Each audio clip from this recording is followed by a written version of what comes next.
Assalamualaikum warahmatullahi wabarakatuh. Selamat datang di yang terhormat Bapak Beja Birawa STSE MMT selaku Ketua Pembimbing satu saya. Yang terhormat Bapak Basuki Arianto STMM selaku dosen pembimbing dua saya. Yang terhormat Bapak Dr. Insinyur Budi Sumartono MT selaku dosen pengaji saya. Yang terhormat Bapak Insinyur Karya Permendagri MM selaku dosen penguji saya. Dan yang terhormat Bapak Ari Mustibulo STMM selaku dosen penguji saya.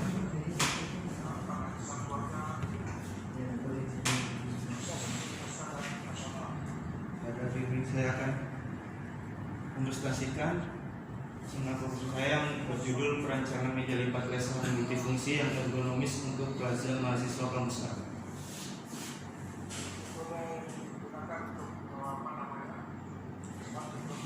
Pertama ada bab 1 pendahuluan yang berisi tentang latar belakang masalah. Latar belakang masalah di sini ada meja adalah salah satu furnitur dengan permukaan datar yang memiliki kedua kaki dan penahannya.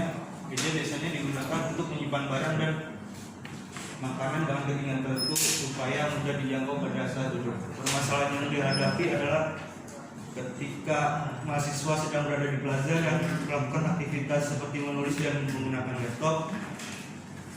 Banyak keluhan dari tersebut karena tidak adanya meja di plaza mahasiswa. Keluhan tersebut banyak keluar dari mahasiswa yang salah satunya seperti pinggung merasa sakit, leher bagian atas dan leher bagian bawah. Maka dari aktivitas tersebut sangat dibutuhkan suatu produk bantu yaitu berupa meja untuk meningkatkan keamanan dan kenyamanan beraktivitas.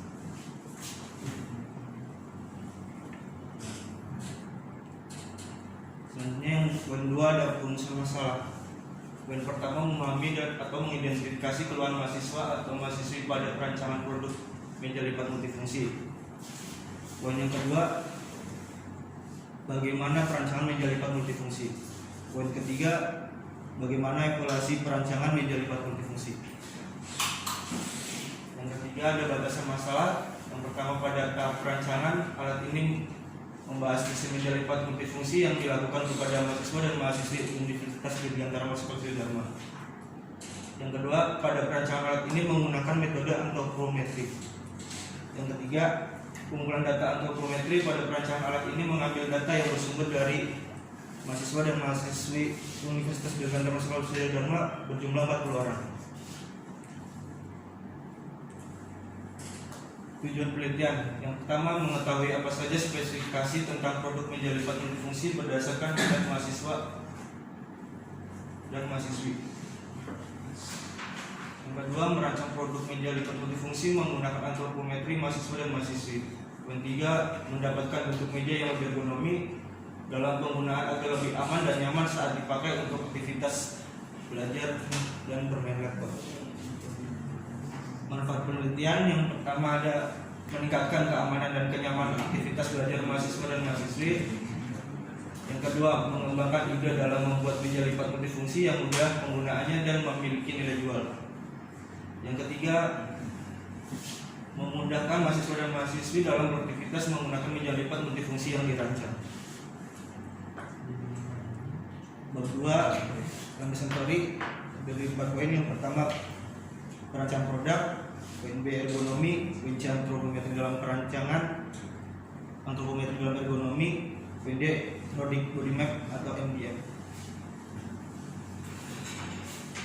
Perancangan produk.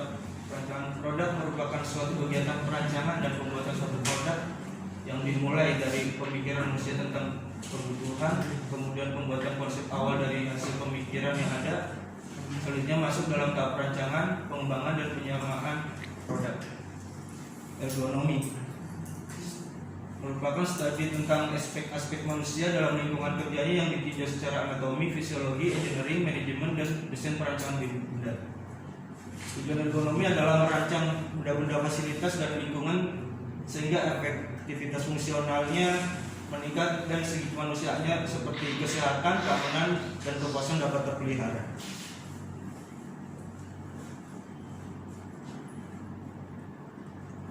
Yang Poin C, antropometri dalam ergonomi.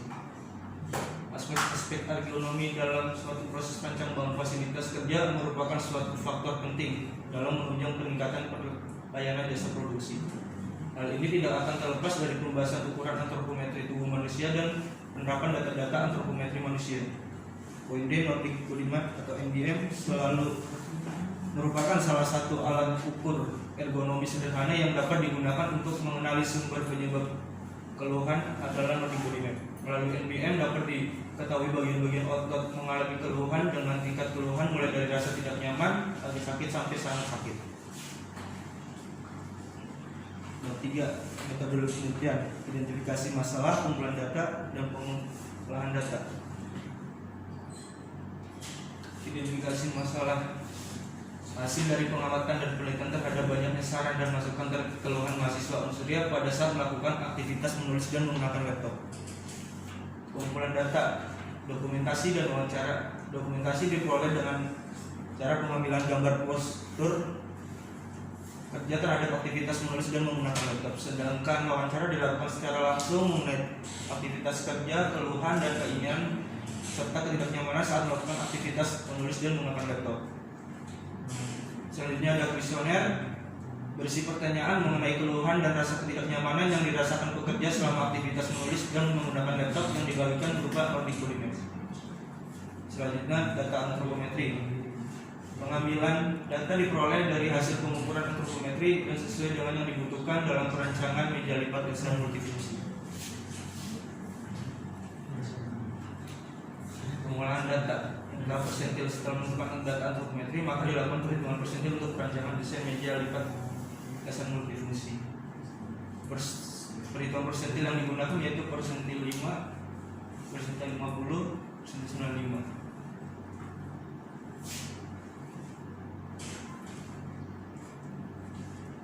Ini adalah rumus-rumus yang digunakan untuk perhitungan persentil.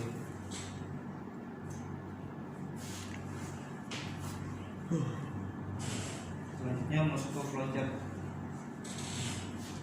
Memulai penelitian melalui studi pendahuluan. Nggak bisa digedein ya mas? Nggak bisa. Yang pertama mulai penelitian melalui studi pustaka dan studi lapangan. Lalu dilanjut dengan identifikasi masalah, lalu tujuan penelitian, lalu pengumpulan data. Pengumpulan data ada data primer dan data sekunder. Data primer perhitungan hasil kuesioner Nordic Body Map, 2 penentuan antropometri dalam perancangan, 3 penyusunan konsep perancangan. Data sekunder, dokumentasi dan wawancara, data antropometri. Uji keseluruhan data. Apabila belum mencukupi kecukupan data, lalu akan diuji kembali ke data primer. Apabila